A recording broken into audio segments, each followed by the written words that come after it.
Well, here we go. Tens of thousands of port workers from Maine to Texas set to strike when the clock strikes midnight tonight. This all happening over a pay dispute. The International Longshoremen's Association, they're demanding a 77% pay raise increase over 6 years. They want more guarantees their industry is not going to be upended by the addition of automation. Last night, the ILA confirming its workers will be striking. Now, this strike could cost the economy up to $5 billion per day and lose more than $7 billion in GDP per week for the U.S. economy. President Biden yesterday again saying he will not stand in their way. Watch. Mr. President, would you intervene in the dockworker strike if they go on strike on Tuesday? No. Why not? Because it's collective bargaining. I don't believe in Taft-Hartley. Joining me now, American Trucking Association's President and CEO Chris Spear. Chris, good morning to you. Give us your assessment of where we are right now. It seems that the negotiations are at a standstill. They are, Cheryl. Thanks for having me on. Listen, we're less than 18 hours out, and this president's saying it's collective bargaining. Well, that's true if they've actually been to the table. They haven't met since June. I mean, where is the leadership here? We've got Southeast United States, half of North Carolina, parts of Georgia, Southern Virginia that are underwater or under mud digging out. These people need help. And now we're going to shut down 36 ports. All the commerce going in and out of this eastern half of the country, 46% of all agriculture is exported out of our East Coast ports. This is not the time for a strike. This administration needs to get these parties to the table and get a deal. They're derelict. They're not anywhere near this negotiation. So this needs to get called out, and I appreciate you shedding light on it. Well, obviously the supply chain, and I'm glad that you brought up the point, especially for the state of North Carolina right now, which is just facing mass devastation from Hurricane Helene. Let's talk about your association. You're moving over 72% of the nation's freight by tonnage. You're saying 46% of containerized agricultural exports departs, again, you just mentioned that, from these East Coast ports. So let's talk about the kinds of foods that are in the products that are in those containers. You mentioned the number, but give me some specific examples, because as you're saying, these are crucial supplies that need to go to these eastern states. Well, absolutely. Let's start with farmers. Let's start with agriculture. The things that are going to perish first are fruit, produce. You know, we've got meat, poultry. We've got everything from soybeans to cotton. All these things in the first week are going to be the products that are going to show up on the shelves first. As you go second week, third week, fourth week out, you're looking at things that are going to show up on the shelves at Christmas time. So this is not, the sequence you want going into an election. This is really a disaster in the making. And literally, we're less than 18 hours out, and these parties have not talked for 3 months. Again, 12:01 Tuesday morning, when the clock strikes midnight, that's when they say they are going to walk out, and it doesn't seem that there's any negotiations happening. And again, President Biden not interested in stepping in, which really surprises me. I want to bring in Mark Tepper. Mark, Moody's Analytics assessment of what they're saying is as far as the economic hit.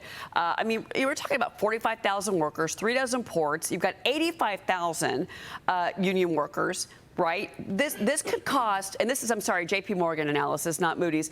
This could cost $5 billion per day. We could be losing $4.5 to $7.5 billion in GDP per week. And then Chris mentioning, obviously, these states have now been hit by a natural disaster, and they're going to be cut off from these supplies. Yeah, and Cheryl, look, this is going to happen right as the holiday shopping season is going to be kicking into gear, which is totally frustrating. And what I've heard is that even a 2-week strike can actually disrupt supply chains into 2025, next year. So, look, I mean, I understand when people want more money. Everybody wants to make more money. Everybody wants to improve their standard of living. I don't know if 77% is reasonable, but the fact that they want to eliminate all automation, that's the thing that's really most disturbing to me from an economic standpoint, Cheryl, because, we need, when you look at AI and automation, that's what's going to drive productivity. That's what's going to drive efficiency and economic growth into the future. We need to embrace automation, not shun it. Otherwise, our adversaries are going to pass us up economically. And Also, Liz Peek, Benchmark Capital's Bill Gurley telling Fox Business that basically the federal government has got to step in. And he says outlawing the effective use of technology will unquestionably doom our nation.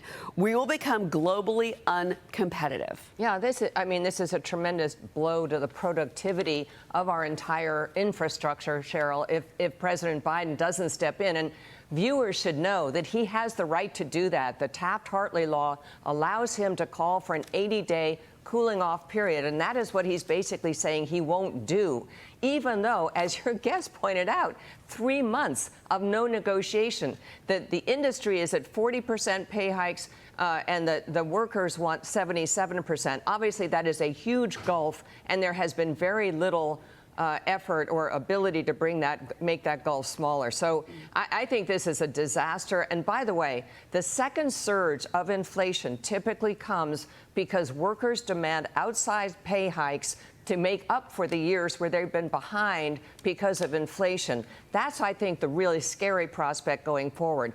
Boeing and now the longshoremen and their other unions also circling who want big pay hikes because of Biden's inflation problem. You know, and the automation, Chris, real quick, final word, just a couple of seconds here. But the automation issue of this is what just baffles me, because you can't fight technology. And that's what they want to do. Banning all automation at the ports, that's incredible to me.